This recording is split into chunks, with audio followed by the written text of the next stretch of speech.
welcome, and good morning to another edition of the Friday Morning Commute. This is your host, Rovin Doug, coming at you on a very beautiful, bright and sunshiny Friday morning. Hope everyone's doing good so far. I'm excited. I believe there's some good things coming, and we're going to talk about them. So, let's go ahead and get started. So this week, week 30 of year 2. Wow, we're already 30 weeks into year 2. It'll be interesting to see what happens with the next update. And that's going to be a lot of fun. Anyways, so for Xur, week 30, we've got the crust of Alpha Lupi for Titans. I didn't know this until today, but there's apparently one for Titans and apparently one for Hunters. And the way that you can tell when you're not in the game is by the flavor text. So that's good to know.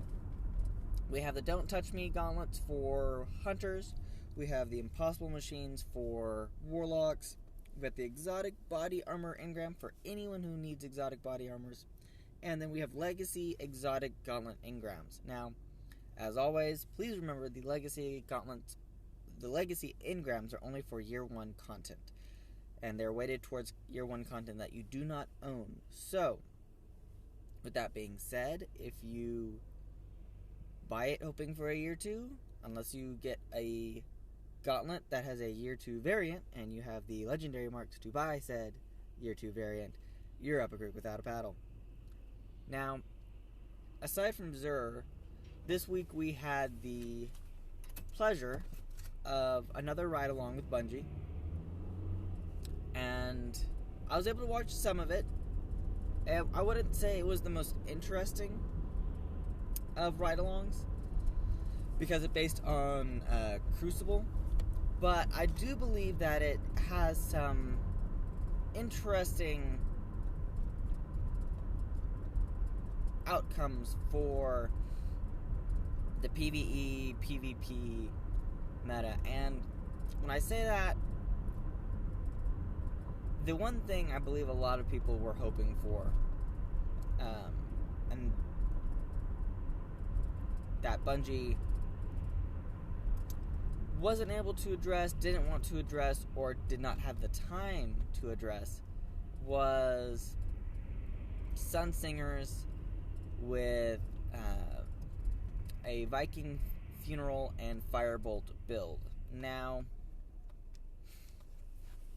there's a lot of other stuff that was talked about, and I'm unfortunately probably not the best person to go into depth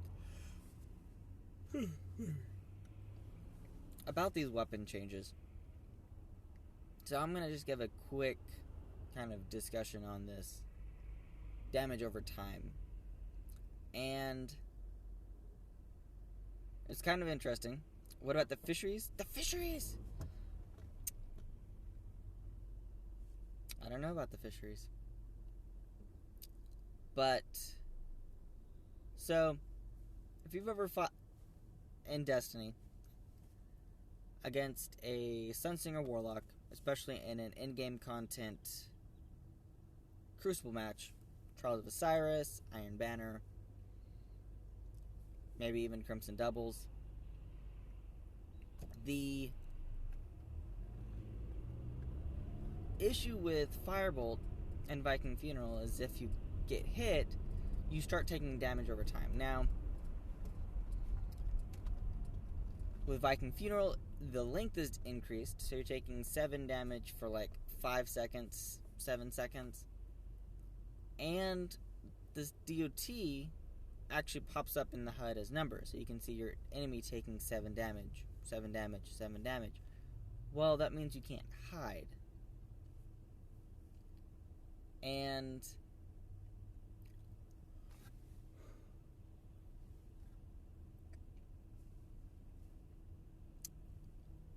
it does whenever it's enough to burn you out.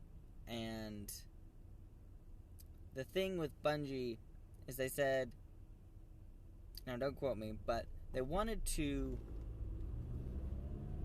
alter this because they do think it's a little overpowered.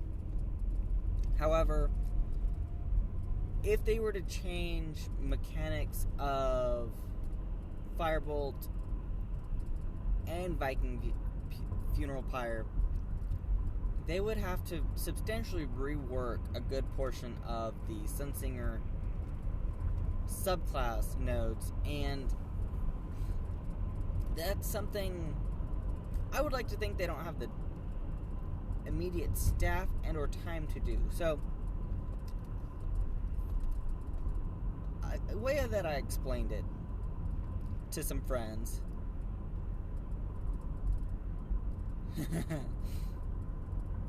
is, at some point you start working with what's known as legacy code. This is code that was written perhaps by you, perhaps by a completely other team, and you have to maintain it and improve upon it. And without completely tearing out a module, spending an enormous amount of time to rewrite it, test it, debug it, fix it, test it, so on and so forth until all the kinks are worked out, and then implement, you're very limited in what you can do. In fact, that's one of the main issues that me and my fellow developers up at work face with the system we're working on. True, the other developer and I, who have been there the longest, wrote a good chunk of the system. We did so according to different business practice logic that we had to follow. And thanks to some great changes in the mental thinking of our leadership team, we're actually going back and kind of changing this business logic so it's more open for our clients that are less stuck with the business logic that we are imposing upon them. Our business logic is still there if they wish to choose to follow it, but it's not the only way. Now, transfer this over to Bungie and their development team. If you think about it, you had one development team for the vanilla release. You had another development team for the Dark Below, another development team for House of Wolves, another development team for the Taken King, and another development, and then the last development team that has been maintaining the game. Alright, thanks for stopping by, Fish for Bob. Greatly appreciated. And so this live team has been maintaining Destiny for almost over 2.5 years now. They're the ones who put in the bug fixes, who put in the patches. And it was probably decided that their time was best spent generating this new content with a little bit of tweaking in the Crucible to see if this helps with this ability, versus reworking an entire subclass. Now, I will admit, Warlocks got a bit of a looking over. Voidwalkers were kind of brought up, Stormcallers were kind of brought back. There's a couple things, Sunsingers, I can't remember if they touched too much or not, but at the end of the day, even though that's a very popular in-game scenario, I saw a graph that's gunslinger hunters are the subclass that you see most often, with good reason. If you've got decent aim, when you pop your ultimate, you can go pam, pam, pam, and they're dead. Now, someone did make the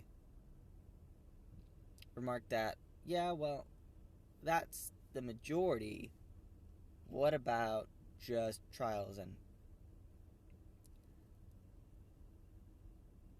at the end of the day, it comes down to people are going to do what they can to get an advantage. Unfortunately, Sunsingers have a little bit of an advantage with this DOT grenade, and without probably a development cycle spent for a very small ROI item, a return on investment item for them and for us, I don't think they're going to change it. At least not until another major release, like a full-blown DLC or Destiny 2. So, with that being said, it'll be very interesting to see how these Crucible changes for the guns affect the PvE gameplay. And that's one thing a lot of people are like, oh, these are going to ruin guns in PvE, where they might be a little bit more balanced in PvP. And it might. I would like to see people not get stuck in a rut weapon-wise. I mean, now don't get me wrong. If you're using a weapon because you like it, not because it's the best, not because you've min-maxed it and because you've got a quote-unquote god roll on it, but you're playing with this weapon because it's a lot of fun, you enjoy using it, the perks are fun, and they legitimately do something to destroy that weapon in your mind, then I have a cause to agree with you, because that wouldn't be any fun. Now, I'll be honest, if that gun was broken in the first place, and you're using it because it was broken, that's not a good reason, because balance, in a game developer's mind, balance is key. Balance is perfection that we're always striving for but never reaching. But we're always going to keep striving for it because it's the end goal, even if we can never get it. So, with that being said, it's going to be very interesting to see how the weapons change. I don't foresee too many people changing from normal day-to-day Crucible. You may see some changes in the end game. I don't know. I don't play Crucible enough really to know and get affected by the differences. So, we shall see. We shall see. We shall see. At the end of the day, this is fresh content. And as a community, we've been desiring this for so long. Essentially since December. And we're 4.5 months past December. And I want to say I called it in a sense, because I was thinking it was going to take this long. But sometimes the speed of development is not the speed that you want. And they could have been more proactive in getting this content put together more quickly. And to be honest, they may have been working on it since December, or since before, or since right after the Taken King dropped. We don't know. All I know is that my Zer's notes are all the way over there. So I'm going to, since I just got to the office, try my best to not screw up what I'm about to tell you, because this is the last time I will quote Zer's inventory for today. Now, I hope you guys enjoyed the show. Please give your comments and your feedback. I'm interested to hear what you guys are thinking, what you guys thought of these ride-alongs for the last 3 weeks with Bungie on Wednesday, and what your expectations of the upcoming content are. So, with that, 0 Week 30, we've got the Crest of Alpha Lupi for Titans. We have the Don't Touch Me Gauntlet for Hunters. We have the Impossible Machine Gauntlets for Warlocks. We've got a Body Armor Exotic Engram. And then we have a Legacy Exotic Gauntlet Engram. Remember, Legacy Engrams are for year 1 only and weighted towards the armor and or weapons you do not own. With that being said, hope you guys had a great time. This is your host, Rovin Doug, signing out. Please follow me here on Periscope. You can also find me on Twitter, Twitch, and YouTube, all under the same username. And you should see this video up on YouTube within the next 6 hours or so. So, thanks again for stopping by. I hope you guys had a great time, and I will see you Starside Guardians. Bye.